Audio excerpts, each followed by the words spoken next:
निधि का नेचर बचपन से ही शर्मिला था। वो ना ज्यादा लोगों से बात करना पसंद करती और ना ही ज्यादा मिलना जुलना।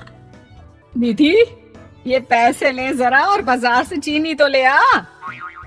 नहीं माँ, मैं नहीं जाऊंगी, मुझे शर्म आती है, आप ही चले जाओ ना। अरे पता नहीं क्या करेगी ये लड़की, जीवन में कभी कुछ किया ही नहीं सिवाय पढ़ाई और घर के कामों के। इसकी शादी भी आसपास ही कहीं करवा दो, दूर जाकर इसका गुजारा कैसे होगा। निधि सुनती सबकी, समझती भी, लेकिन चुप करके रह जाती। एक दिन पिता के दोस्त अपने परिवार के साथ निधि के घर खाने पर आते हैं। उनकी बेटी बहुत ही स्मार्ट होती है। निधि बेटा, वीणा के साथ बात करो, देखो अंकल की बेटी भी आई है उनके साथ। निधि वीणा के साथ वहीं बैठ जाती है। चलो ना अंदर चलते हैं, यहाँ कहाँ बड़े लोगों के बीच बैठे। निधि माँ की तरफ देखती है और अंदर चली जाती है। वैसे मैंने ना अपना चैनल खोला है, तुम सब्सक्राइब करना उसमें। मैं ना ब्यूटी और फैशन की बात करती हूँ, ये देखो। ओह, इतने सारे लोगों के सामने तुम कैसे इतना बोल लेती हो? मुझे तो बहुत शर्म आती है। अरे शर्म कैसी? खैर, सीधी सादी सी निधि, उसकी शादी हो जाती है राकेश से। राकेश एक स्मार्ट लड़का था, उसे घूमना फिरना पसंद था, लेकिन निधि का शर्मिला व्यवहार वो समझ जाता है। अरे निधि, घर से बाहर क्यों नहीं निकलती? लोगों से मिला जुला करो, तभी तो पता चलेगा ना कि दुनिया कैसी है। क्या करना है पता करके? शादी से पहले पापा और अब आप, ठीक है ना? मुझे ज्यादा दुनियादारी में नहीं पड़ना। निधि की जिंदगी ठीक ठाक चल रही थी। उसके 2 लड़के होते हैं, दोनों को वो पढ़ाती लिखाती, उनका ख्याल रखती। निधि, 25 साल हो गए शादी को, दोनों बच्चे सेटल हैं। हम लोगों ने शहर में 2 मकान भी ले लिए। दोनों की शादी वक्त का पता ही नहीं चला कैसे उड़ गया। हाँ, ये तो है। मैं खुश हूँ, जिम्मेदारियाँ आती रही, मैं निभाती रही, और क्या चाहिए। देखो, मैंने सोचा है कि अब हम लोग अमेरिका जाकर रहेंगे। यहाँ की जिंदगी तो जी ली, वैसे मुझे वहाँ बहुत अच्छी नौकरी मिल रही है। मैं कैसे चलूंगी? मुझे वहाँ का कुछ नहीं पता। अब तो जानते हैं ना कि मैं घर से बाहर ही कम निकलती हूँ। अरे तो क्या हुआ, वहाँ भी घर में ही रहना है ना, मैं हूँ ना, नौकरी करूँगा। निधि मान जाती है और पति के साथ अमेरिका चली जाती है। माँ, तुम्हारी बहू को बच्चा होने वाला है, तो क्या तुम 2 महीने के लिए यहाँ आ सकती हो? मुझे तुम्हारी बहुत जरूरत है, मैं टिकट भेज देता हूँ। हाँ हाँ, ये तो बहुत खुशी की बात है। मेरा भी मन सबसे मिलने का कर रहा था, पर क्या माँ? पर अब मैं आऊंगी कैसे? पापा से बात करती हूँ।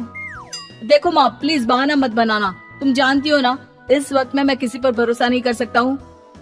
निधि पति को सारी बात बताती है। क्या आप भी चलेंगे?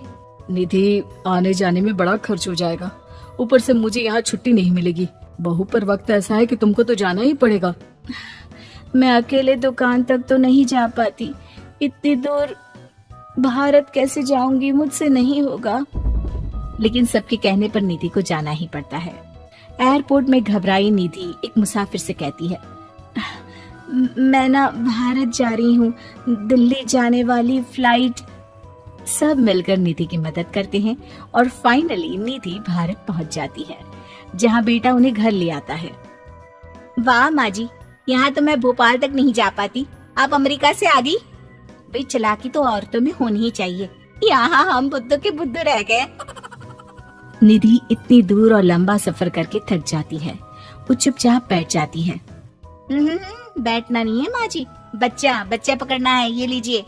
और हाँ, घर का काम तो मैं करूंगी नहीं, जानती है ना शरीर कच्चा सा है, तो मुन्ने को सुलाकर कुछ बना लीजिएगा। निधि को बहू का व्यवहार बहुत बुरा लगता है।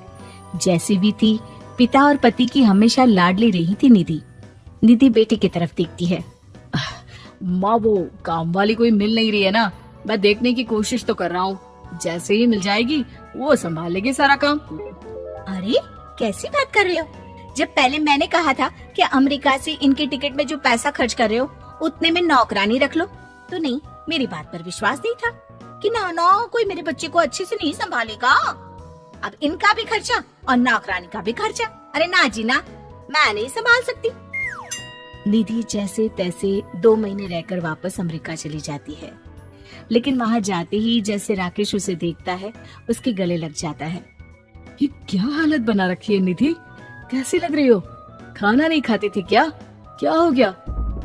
निधि पति से कुछ नहीं कहती, बस रोती ही चली जाती है। मैं नहीं चाहूंगी कभी भी भारत, आप मुझे हमेशा यहीं रखना अपने पास। राकेश बेटे को फोन करता है। तुम्हारी माँ की जो दुर्दशा करके तुमने भेजा है ना, मुझे पता होता तो मैं अपनी बीवी को कभी तुम्हारे पास नहीं भेजता।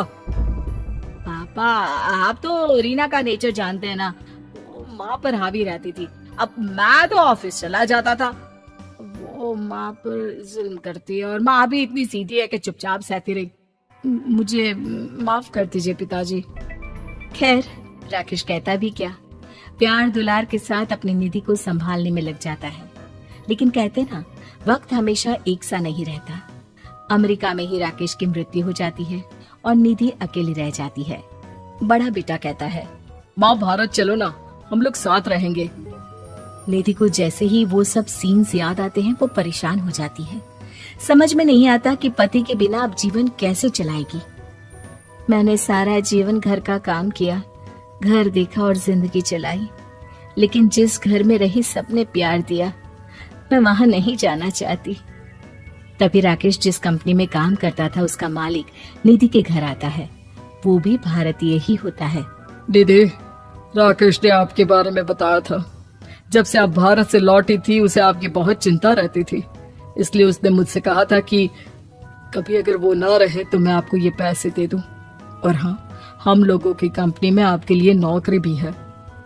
निधि पति के पैसे देखकर मन में तसल्ली करती है और नौकरी के लिए हाँ कर देती है। अरे पागल है क्या माँ, कैसे नौकरी करोगी?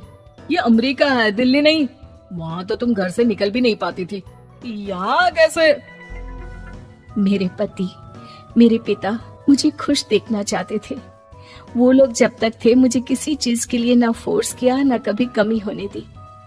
पर अब मुझे जीवन जीने के लिए घर से निकलना ही होगा। बेटा, तुम तो अगली फ्लाइट से भारत लौट जाओ, मैं यहीं खुश हूँ।